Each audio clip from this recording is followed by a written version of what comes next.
Genèse chapitre 28. Genèse 28. Le 4e verset.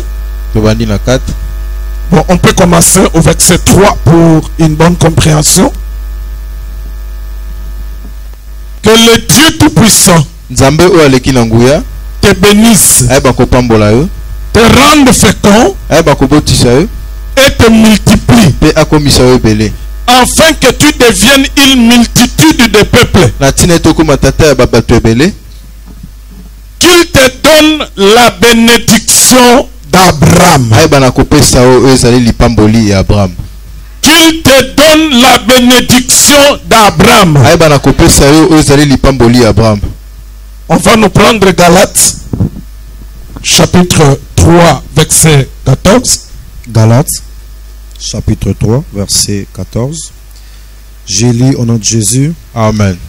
Afin que la bénédiction d'Abraham eût pour les païens son accomplissement en Jésus-Christ, et que nous ressuscitions par la foi l'Esprit qui avait été promis. Paul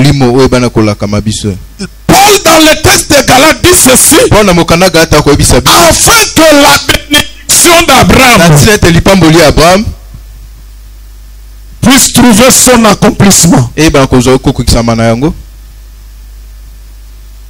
Genèse 12, verset 2. On commence au verset 1er. Le Seigneur dit à Abraham: sors de ton pays, de ta patrie, de la maison de ton père. Va dans le pays que je te montrerai. Je ferai de toi une grande nation. Je ferai de toi une grande nation. Et je te bénirai. Et je te bénirai. Le bien-aimé va nous terminer avec Genèse chapitre 25. Genèse chapitre 25. Verset 5 à 6. Verset 5 à 6. Abraham donna tous ses biens à Isaac. Il fit des dons au fils de ses concubines. Et tandis qu'il vivait encore, il les envoya loin de son fils Isaac, du côté de l'Orient, dans les pays d'Orient. Reprends ça calmement. Reprends Genèse 25, verset 5 à 6. Reprends ça. Verset 5. Abraham donna ses biens à Isaac. Tous ses biens à Isaac. Il fit des dons au fils de ses concubines. Et tandis qu'il vivait encore, il les envoya loin de son fils Isaac, du côté de l'Orient, dans les pays d'Orient. Parole du Seigneur. Amen. Seigneur, donne-nous l'explication à ces écritures par le Saint-Esprit pour notre édification et pour ta gloire, Seigneur. Que ce qui sortira de ma bouche puisse être une adoration vers toi et une édification pour le peuple. Dans le nom de Jésus-Christ de Nazareth. Amen. Amen. Amen, amen. Amen. Que la paix du Seigneur soit avec vous. Que la grâce de Dieu soit avec votre esprit. Est-ce qu'on peut acclamer pour la parole de Dieu?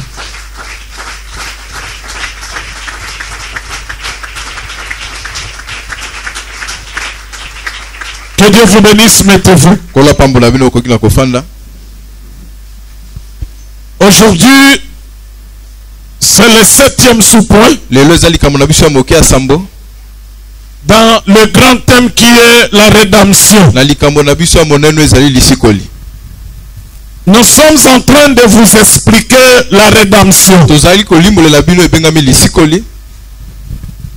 La rédemption, c'est Jésus-Christ. Là, je définis selon la révélation. Ou encore tu peux dire la rédemption. C'est un plan du salut. Dans ce plan-là du salut,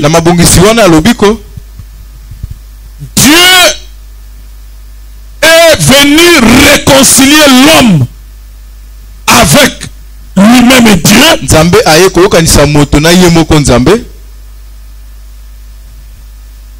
Au moyen d'un prix payé.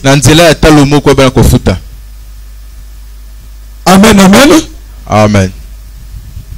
Et nous sommes partis du jardin d'Éden. Nous sommes partis du jardin d'Éden. Et nous descendons vers Abraham. N'oubliez pas ce chemin. On a dit ceci. Il y a Adam. Et on est passé par 7. Il y a le 7e, il y a Enoch. Lui, il est 7e. On vous a expliqué pourquoi Enoch, le 7e, a été enlevé. Il n'est pas mort. Alors, après Enoch, nous sommes passés à la 10e personne, qui est Noé. Et on vous a dit pourquoi Noé, la 10e personne, à son temps, Dieu a détruit la terre. C'est-à-dire la colère de Dieu est arrivée à son comble qu'à la 10e personne. On vous avait expliqué cela la fois passée. Parce que le chiffre 10, c'est le chiffre de la loi. C'est pourquoi à la montagne, Dieu donna 10 commandements. Et on vous avait dit que là où il y a la loi, il y a la colère. C'est Paul qui nous le dit. Il dit la loi produit la colère. C'est pourquoi vous allez remarquer que lorsque Dieu arrive à la 10e personne, qui est Noé, la colère de Dieu était arrivée à sa fin. C'est-à-dire Dieu ne pouvait plus continuer dans la colère. Il fallait qu'il manifeste cette colère. Et c'était à la 10e personne. Mais pour manifester la colère, ou bien avant de manifester la colère, Dieu doit d'abord épargner celui qui marche dans sa crainte. Pourquoi? Suivez-moi d'abord. Je suis en train de répéter ce que j'ai toujours dit. Pourquoi? Frère, c'est trop sec.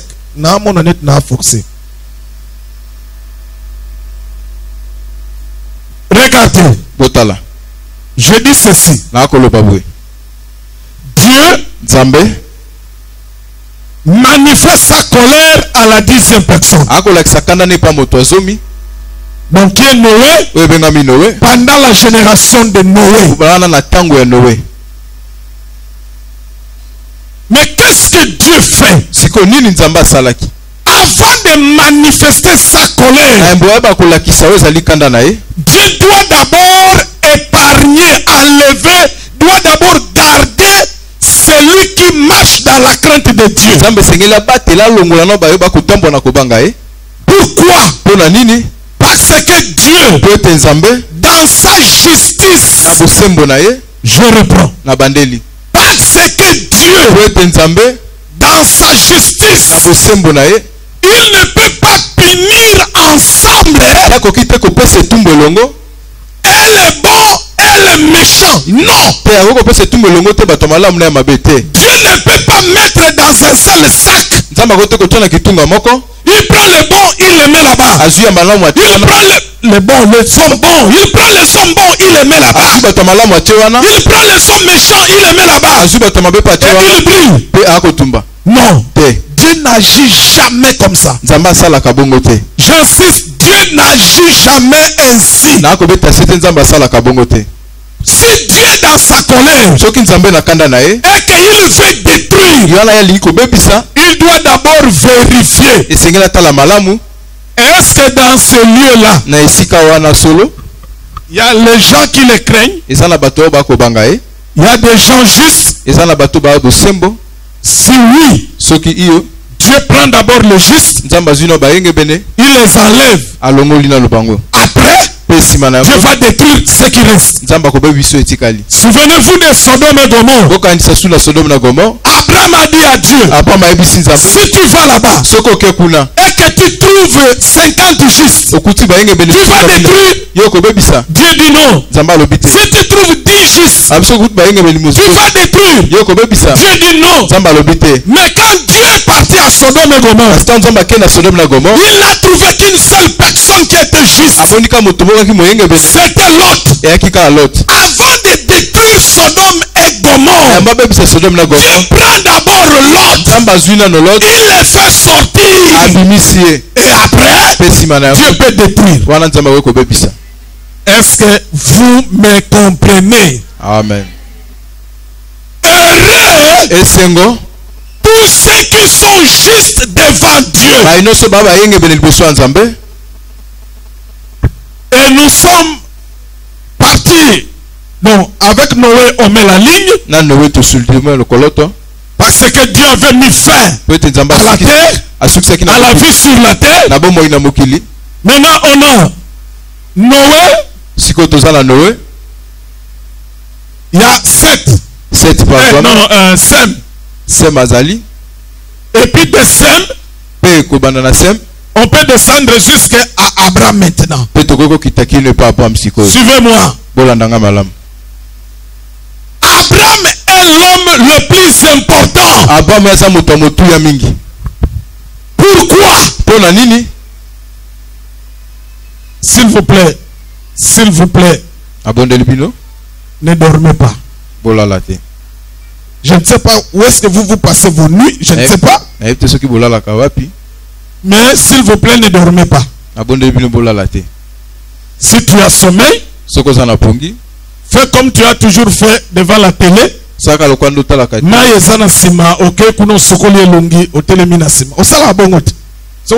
la film na yo moko omoni plongi ezo sala okay osokoli elongi sala pe bongo lamsa frère na zolal na lingi vraiment na mona mututi azolal.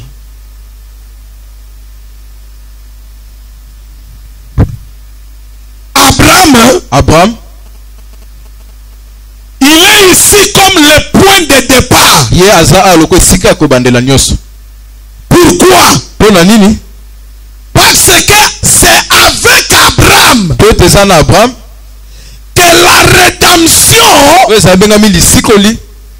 est faite comme promesse. Donc Dieu promet à Abraham la rédemption. Donc Dieu prend tout ce que lui avait caché en lui. Il fait une promesse à Abraham.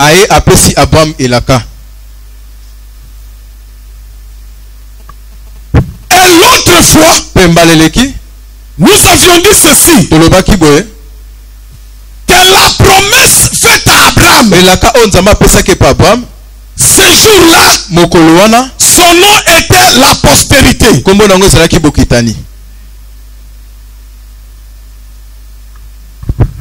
Et la postérité que Dieu avait promis à Abraham, en réalité, c'était Jésus-Christ. Oh, mais dites amen, non, c'est quoi ça avec vous? Dites amen. Oh, dites amen.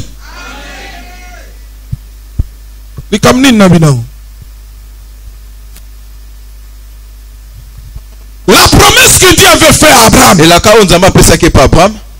ça s'appelle appelait ce jour-là la postérité. Mais avec le temps, on a connu qu'en réalité c'était Jésus-Christ. Lorsque Dieu promet à Abraham la postérité, quand il lui fit dire que toutes les familles de la terre seront bénies dans ta postérité. Et nous vous avions dit ceci, pour que Dieu promette la bénédiction aux familles de la terre, il fallait qu'il y ait d'abord la malédiction. Et toutes les familles de la terre ont été maudites dans Adam. Et pas Adam. À cause du péché d'Adam, toutes les familles de la terre ont été maudites. C'est pourquoi maintenant Dieu, dans la promesse de la rédemption, il dit à Abraham, toutes les familles de la terre seront bénies dans ta postérité. Et nous avions dit que cette postérité-là, c'était Jésus-Christ. Là, j'insiste pour dire ceci. En réalité, dans la doctrine, dès que l'on donne son cœur en Jésus, il commence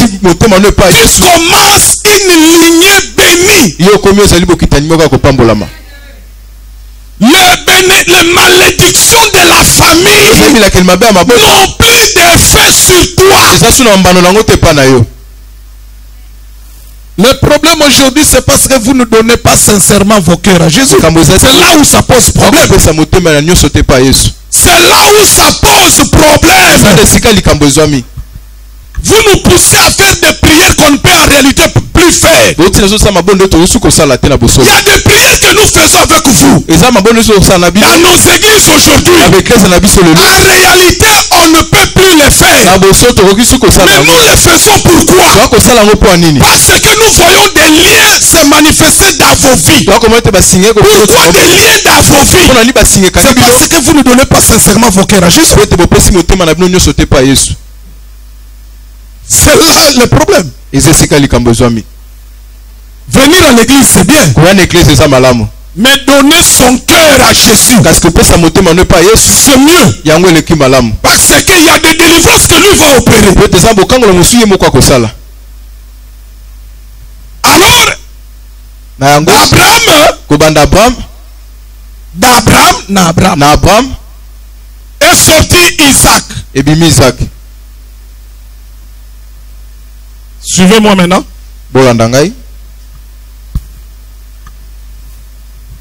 Mais en réalité, ou bien physiquement, Abraham a eu 8 fils. Dans le physique, Abraham a eu 8 fils. Il a eu son fils premier-né. C'est Ismaël. Il a eu avec Agar, la femme Agar. Il y a un fils encore qui est Isaac.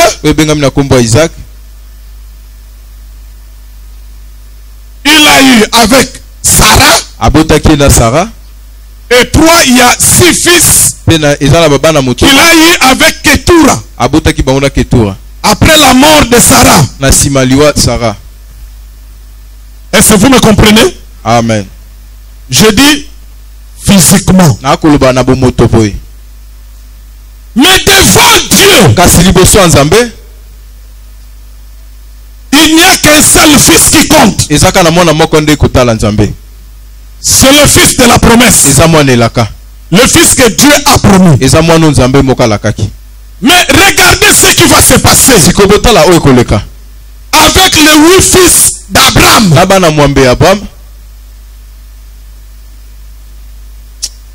Frère, s'il te plaît, j'ai l'impression que Zela na poussa na natala bango bien na impression que ba comprendre ngati.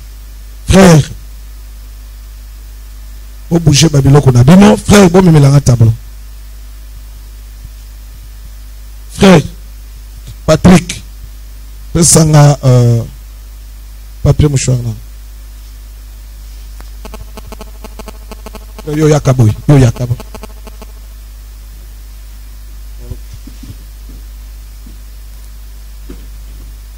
Bozongisa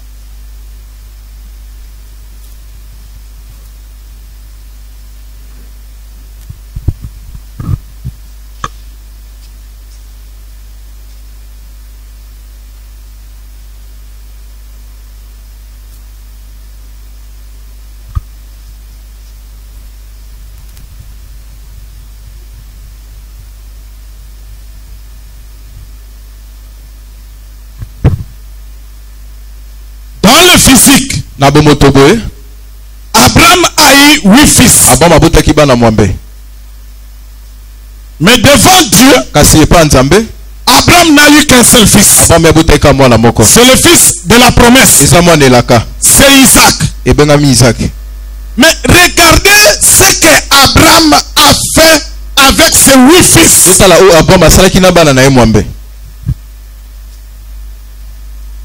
Les 8 fils, il les divise en 2 parties. Nous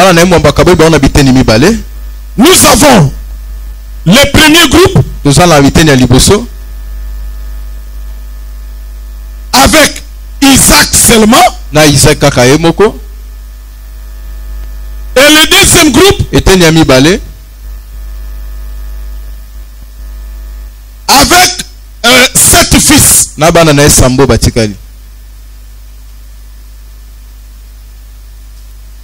Amen, amen. Amen. Vous êtes avec moi? Amen. Regarde ce qu'Abraham fait avant sa mort. Il prend tout l'héritage. Tout l'héritage.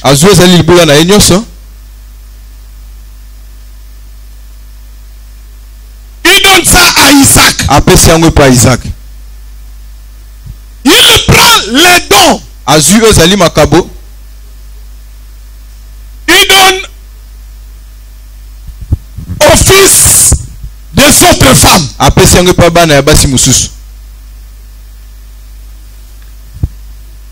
Je reprends parce que je vais dire des choses ici. Je vais dire des choses ici, suivez-moi très bien. Avant que Abraham ne meure, il prend tout son héritage. Il donne ça à son fils Isaac. Il prend les dons.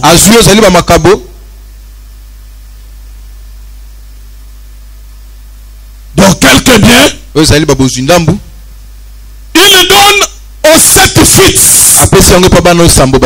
Donc Ismaël est le 6 fils de Ketura. Regardez maintenant qu'est-ce qu'Abraham fait. Il prend les 7 fils ici. Qui sont ses fils? Ils sont les sangs d'Abraham. Il les chasse loin d'Isaac. Ils sont partis habiter dans le pays de Orient.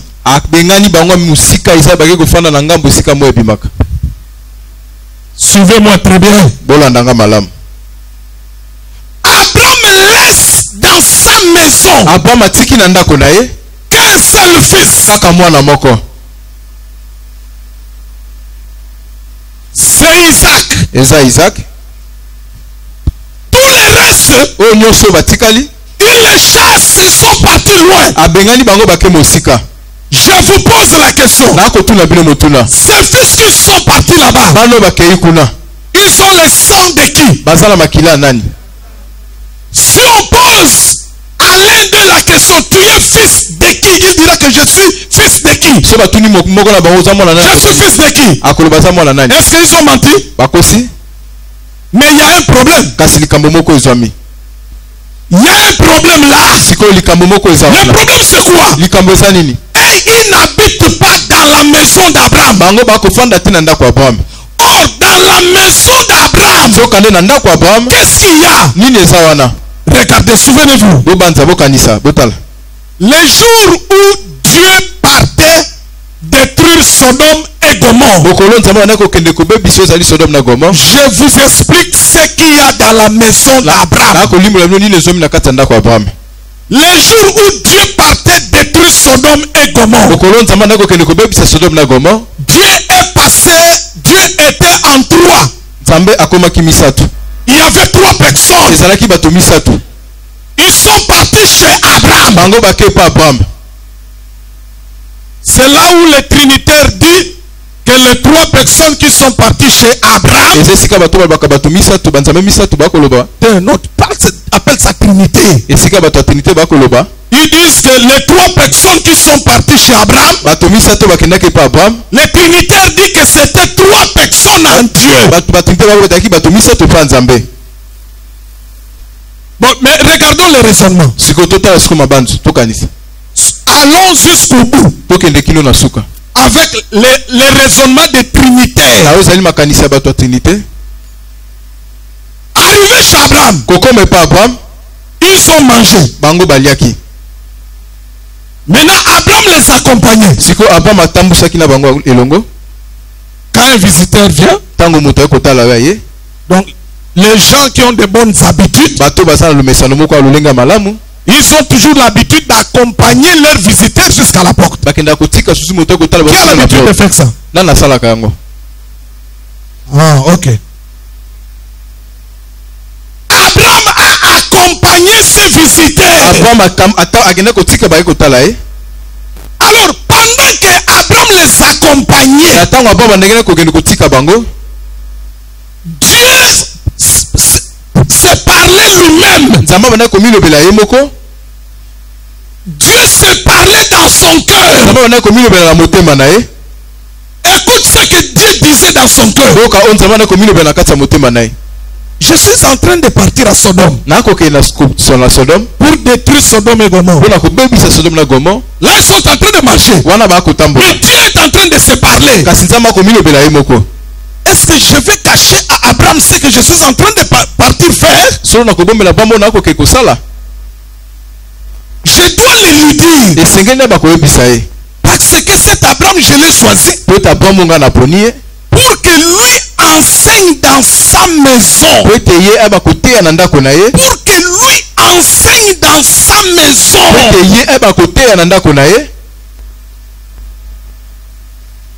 Et que après lui, ses enfants puissent marcher dans la droiture et dans la justice. Dieu dit, je dois dire à Abraham ce que je suis en train d'aller faire à Sodome. Je parle au-dedans de lui. Je dois le lui dire. Parce que moi, Dieu, j'ai choisi Abraham. Comme ça, Abraham, lui, à son tour, il va enseigner dans sa maison. Et que après lui, quand lui va mourir, et que c'est de sa maison puisse marcher dans la droiture et dans la justice. Donc dans la maison d'Abraham, il y a la justice et il y a la droiture. C'est venu comment? Par l'enseignement. Est-ce que quelqu'un me comprend? Amen. Est-ce que quelqu'un me comprend? Amen. Donc ce qui veut dire, pour tous ceux qui sont fils d'Abraham, mais qui n'habitent pas la maison d'Abraham, ils ne peuvent jamais marcher dans la justice et marcher dans la droiture. Pourquoi? Parce qu'ils n'ont pas l'enseignement. Dans la maison d'Abraham, il y a l'enseignement de la justice. C'est la droiture. C'est-à-dire, si tu écoutes l'enseignement d'Abraham, de la maison d'Abraham, qui doit marcher dans la droiture, qui doit marcher dans la justice.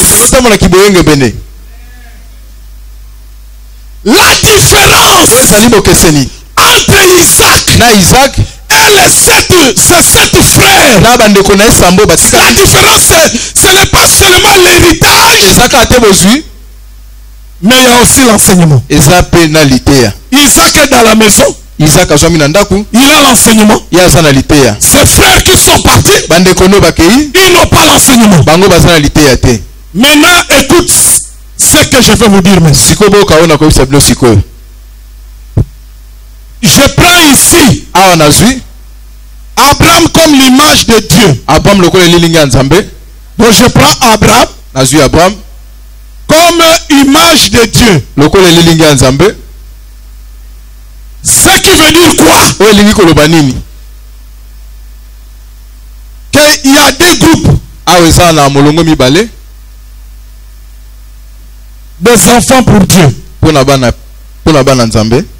y en a 2.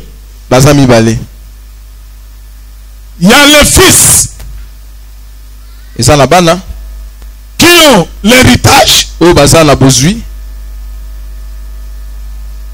et qui ont l'enseignement parce qu'il habite la maison.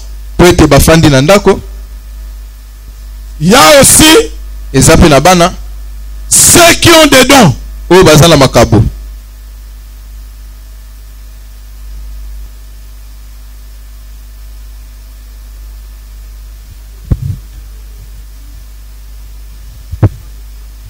L'enseignement, c'est l'enseignement d'Abraham.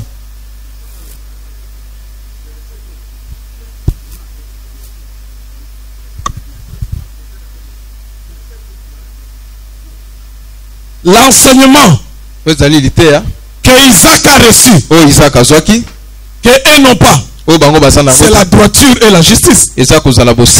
Or la justice, c'est Jésus-Christ. Prenez 1 Corinthiens chapitre 1 verset 30. Rapidement lisez. 1 Corinthiens chapitre 1 verset 30. Rapidement. Que dit 1 Corinthiens chapitre 1 verset 30. Oui. Or c'est par lui que vous êtes en Jésus-Christ. C'est par lui que vous êtes en Jésus, oui. Lequel par Dieu. Donc c'est Jésus-là par Dieu. A été fait pour nous sagesse. Pour nous sagesse. Justice. Justice. Qui est la justice? C'est Jésus. Ok. Dans la maison d'Abraham, il y a l'enseignement. Et cet enseignement, c'est Jésus la justice. Aujourd'hui, suivez-moi bien. Il y a des groupes de personnes qui servent Dieu. Suivez-moi très bien. Dans le monde entier, au Canada, aux États-Unis, en RDC, en Inde, partout dans le monde, là où il y a des hommes, il n'y a que des groupes de hommes qui servent Dieu. Il y a des ceux-là qui ont l'enseignement. Or l'enseignement n'est donné que au fils de la maison. Or le fils de la maison, c'est le vrai fils. C'est le fils que Dieu connaît. Est-ce que vous me comprenez la logique? Amen. Dieu ne connaissait que Isaac. Alors, il y a aussi les groupes de tous ceux qui ont les dons spirituels. Ils prophétisent. Ils font des miracles. Mais ils n'ont pas l'enseignement d'Abraham. Mais ils n'habitent pas la maison d'Abraham. Ils Ils sont partis habiter en Orient. Mais ils se disent, je suis le fils d'Abraham. Le don que j'ai, c'est mon père Abraham qui me l'a donné. Donc aujourd'hui, tout celui qui prêche la parole, tout celui qui prophétise, tout celui qui fait des miracles n'est pas obligatoirement un fils de Dieu. Dieu donne les dons. Et Dieu donne l'héritage. Là où il y a l'héritage, c'est là où il y a l'enseignement. Là où il y a l'enseignement, c'est là où il y a la justice.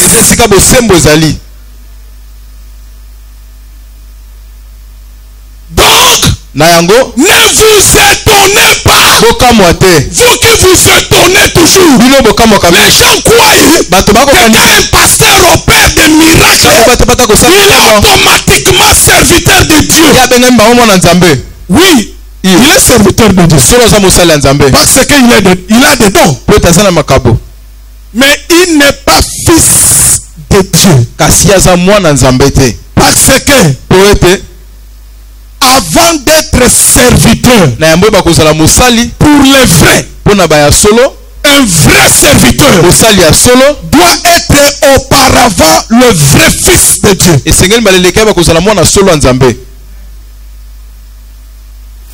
Donc, il y a des gens qui ont des dons. Ils parlent au nom de Dieu.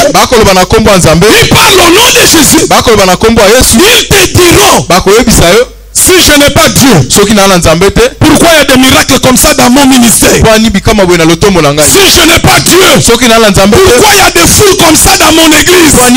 Si je n'ai pas Dieu, pourquoi les malades sont guéris? Les morts ressuscitent dans mon ministère? Ce n'est pas la preuve que Dieu est de Dieu. Non, Dieu Abraham, il a donné des dons au fils, mais il les a renvoyés loin de lui. Mais ils ont les dons. Ils se disent fils d'Abraham, mais ils n'habitent pas la maison. La différence entre un vrai serviteur et un serviteur qui n'a que les dons, lui on lui a donné les dons pour aller prêcher, faire des miracles au nom de Jésus. Regardez, c'est pourquoi le Seigneur Jésus un jour il a dit, ils me diront ce jour-là que j'ai prophétisé à ton nom, j'ai fait des miracles à ton nom. Quelle était la réponse de Jésus? Je ne vous ai jamais connu. Et pourtant aujourd'hui avec nous. Ils sont aujourd'hui avec nous. La réponse que Jésus a donnée là, je ne vous ai jamais connu. Ces gens-là, aujourd'hui ils sont avec nous. Mais qui peut accepter? Qui peut croire que les prédicateurs que nous voyons, ils ont seulement les dons? Ce sont les fils de concubines. On ne donne l'héritage qu'au fils de la maison. Mais les fils de concubines, on leur donne des dons. On leur donne des dons. On les chasse de la maison.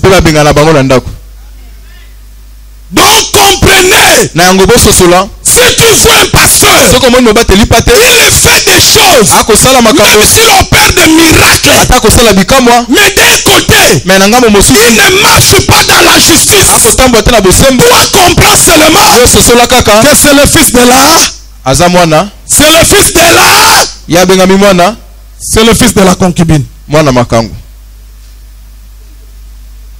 Donc sur cette terre, avoir comme serviteur un fils de la maison de Dieu, c'est une bénédiction.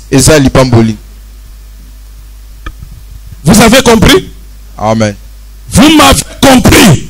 Amen. Donc ne soyez pas étonnés. Ne croyez pas tous serviteurs de Dieu. Non. Ne croyez pas tout celui qui prophétise. Non. Ce sont des dons qu'on leur a donnés.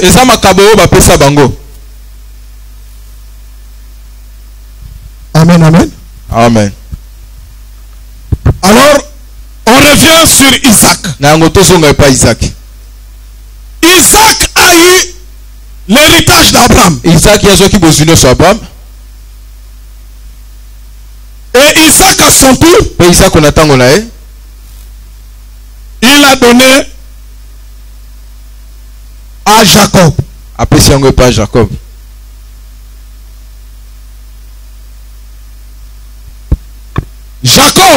Jacob.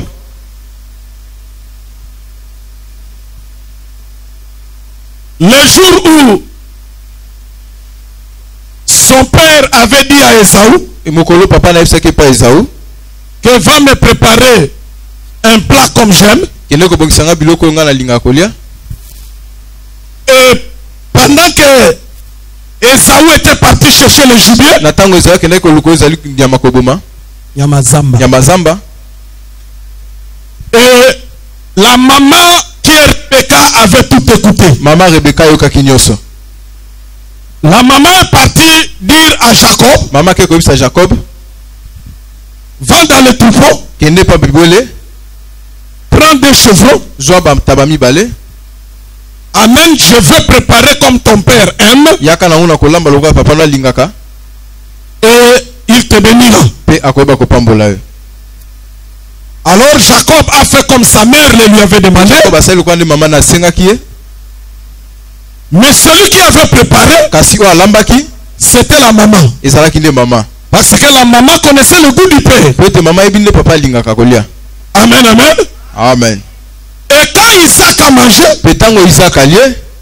il a béni Jacob. Il lui a dit que Dieu te donne la rosée du ciel. Est-ce que vous me comprenez? Amen. Après Esaü est venu. Il avait raté la bénédiction. Mais regardez. Ce qui m'a étonné, c'est la réaction d'Esaü quand il est venu. Regardez ce qui s'est passé.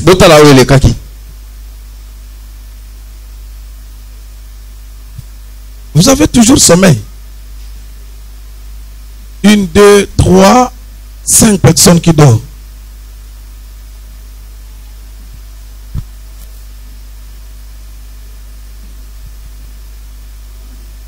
Lorsque Esaü arrive,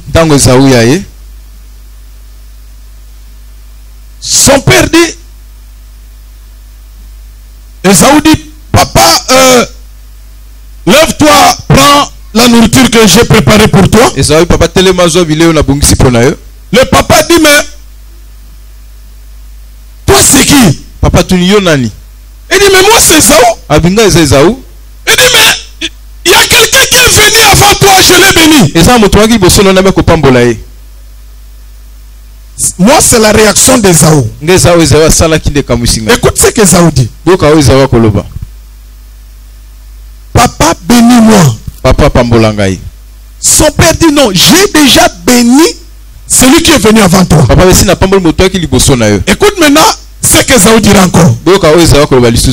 Tu n'avais que cette seule bénédiction. Je ne sais pas si je me fais comprendre. Je ne sais pas si vous comprenez la réaction d'Esaü. Esaü pose la question à son père. Tu n'avais que cette seule bénédiction. Donc en réalité la réponse du père c'est oui. Je n'ai que cette seule bénédiction. Pourquoi? Parce que la seule bénédiction que Isaac le père avait, c'est la bénédiction d'Abraham. Il n'y en a que une. Mais Isaac l'a dit clairement maintenant. Le jour où Jacob devrait quitter la maison pour aller dans la famille de son père. Dans la famille de son père et de sa mère, ils sont tous de la même famille. Les Abraham, le qui? Sa femme c'est qui? Le Sarah, le qui encore? Isaac, le Rebecca, sont de la même famille. Les Jacob, les Léa, sont de la même famille. Parce qu'en réalité, je veux dire ça. En réalité, un fils de la maison ne peut que se marier avec sa soeur.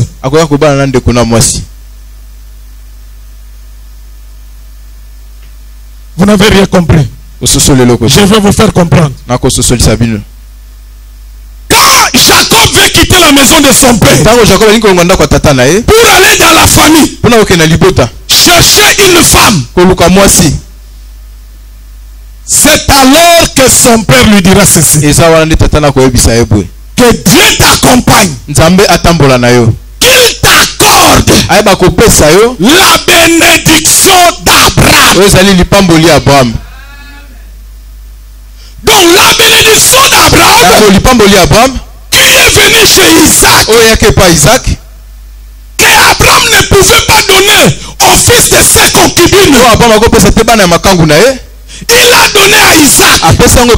Isaac à son tour voulait donner à Esaü. Mais dans le plan de Dieu, ce n'était pas Esaü, c'était Jacob qui devait prendre cette bénédiction. Et Isaac l'a compris enfin. Et il a dit que Dieu te donne la bénédiction d'Abraham. Amen, amen. Amen. Donc quand Isaac a dit ça, tout ce qui était de spirituel d'Abraham, qu'il a donné à Isaac, Isaac l'a donné à Jacob. Donc les yeux de Dieu étaient maintenant sur Jacob. Parce que c'est Jacob qui portait maintenant en lui la postérité. Est-ce que quelqu'un me comprend? Amen. Et Jacob est parti. Suivez-moi. Ayant la bénédiction d'Abraham, il est parti chez son oncle pour chercher une femme. Suivez. On recule un peu. Avant que Jacob ne parte, suivez-moi ce qui s'est passé.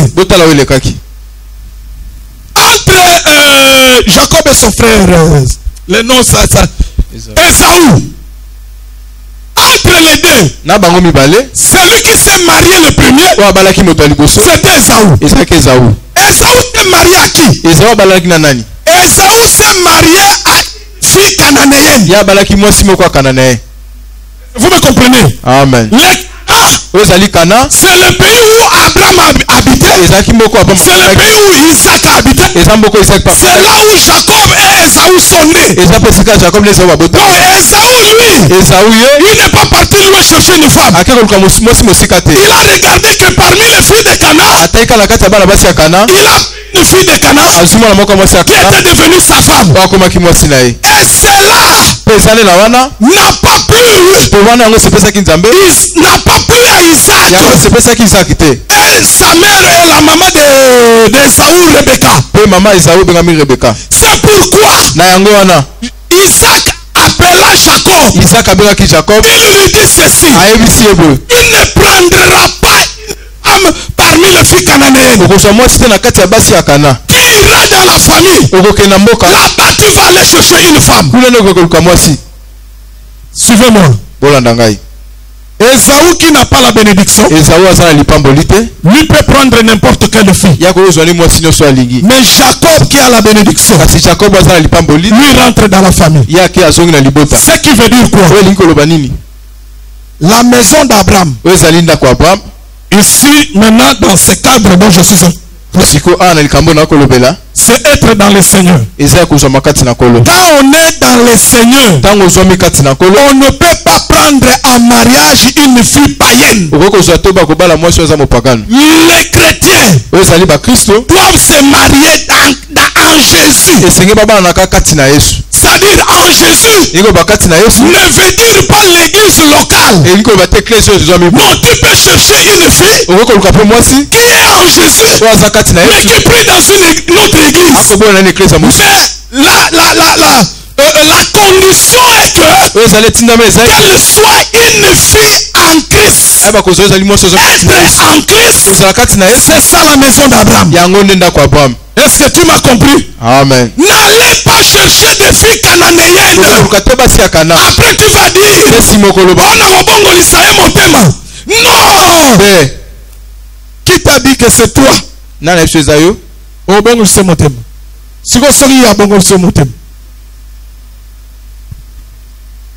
Parce que tous ceux qui se sont mariés avec les filles cananéennes, les Salomon, leur cœur était parti vers d'autres dieux.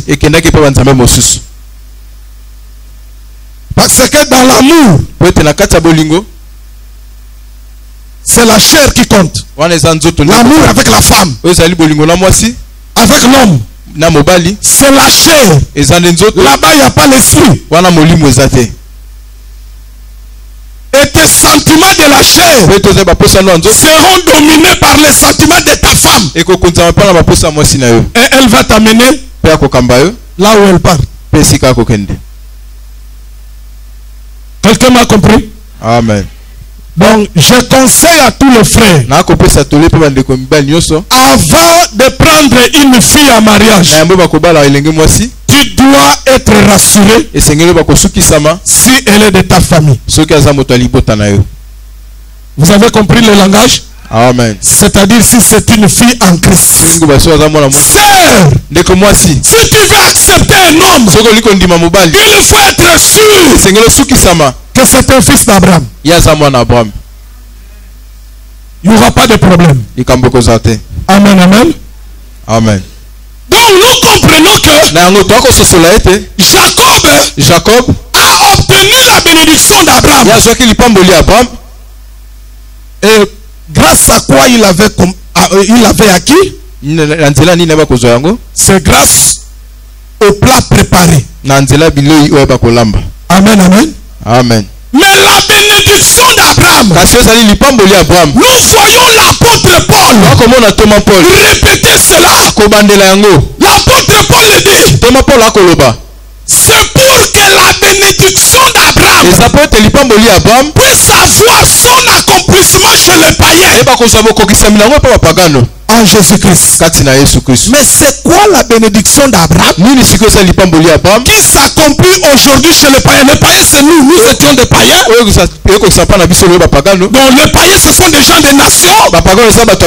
C'est tous ceux qui sont hors d'Israël. Paul dit, pour que la bénédiction d'Abraham puisse s'accomplir chez les gens des nations en Jésus-Christ. Mais c'est quoi cette bénédiction d'Abraham? Dieu a dit à Abraham, je te bénirai. C'était une seule bénédiction. Esaü dit à son père Isaac, tu n'avais que cette seule bénédiction. La réponse est oui. Je l'ai donnée à Jacob. Elle s'appela ce temps-là la bénédiction d'Abraham. Mais c'est quoi en réalité? Parce que l'apôtre Paul vient encore dire que la bénédiction d'Abraham puisse avoir son accomplissement chez les païens en Jésus-Christ. C'est quoi en réalité cette bénédiction? la réalité, na bosolo, la bénédiction d'Abraham, c'est le salut. La bénédiction d'Abraham, c'est le salut. Le salut, pourquoi? Parce que je vous avais dit que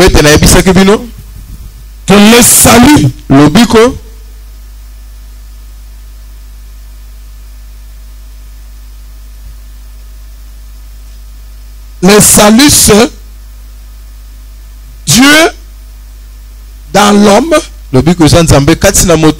pour le sauver. Ou bien encore, le salut, c'est Christ dans l'homme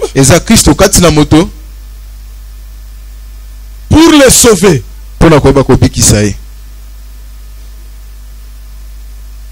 Ce salut, nous l'avons perdu en Éden. Dans Adam.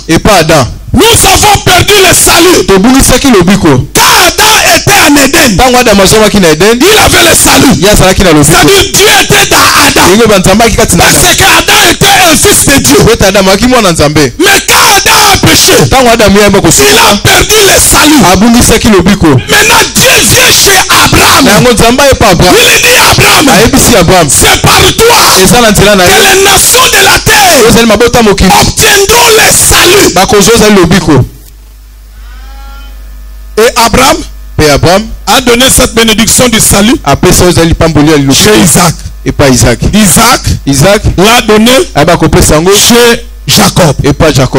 Et prochainement on verra avec la grâce de Dieu. Jacob lui il a eu 12 fils. À qui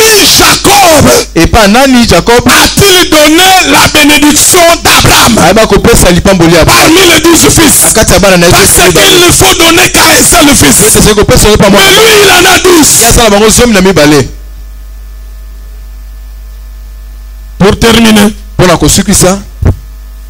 gloire soit rendue à Dieu qui nous a donné la bénédiction d'Abraham par Jésus-Christ. Aujourd'hui, Jésus-Christ est la seule personne en qui nous pouvons obtenir la bénédiction d'Abraham qui est le salut. Jésus est le seul qui accorde le salut.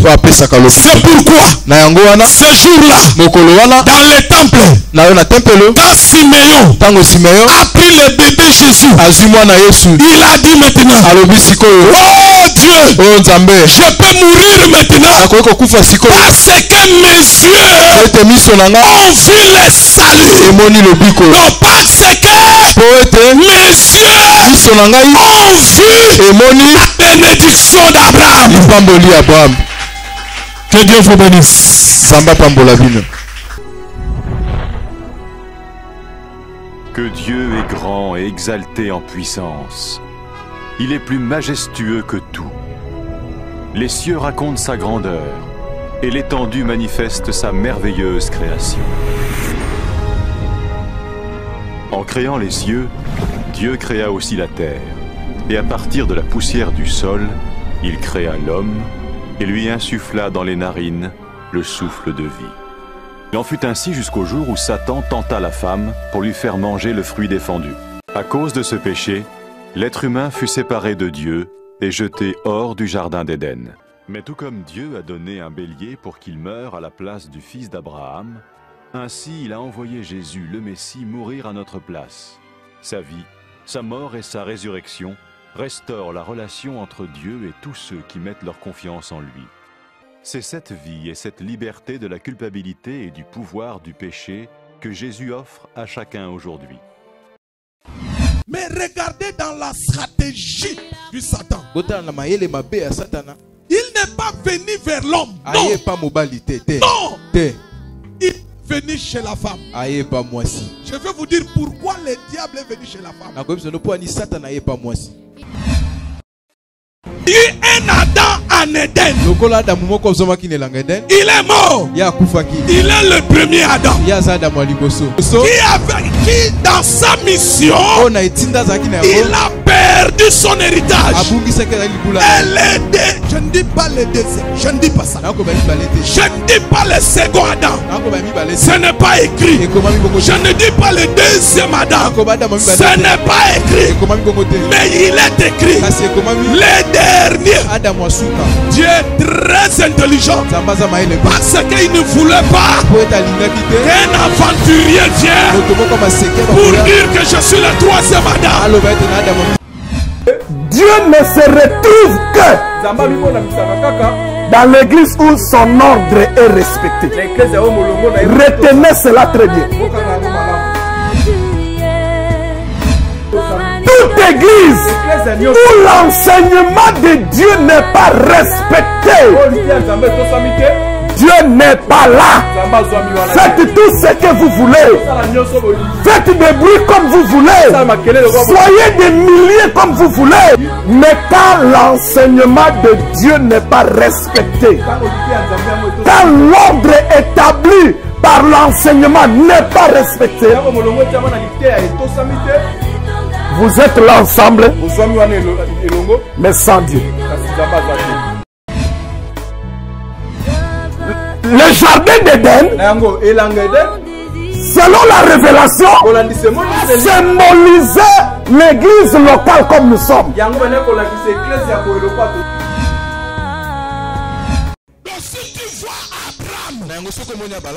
Il prend Sarah comme sa femme. Il prend encore Agar comme sa femme. Ça devient la polygamie. Mais quand l'apôtre Paul voit les deux femmes d'Abraham, quand il voit la polygamie d'Abraham, Paul dit les deux femmes d'Abraham sont des alliances. C'est Israël et l'Église. On va lire quelques versets.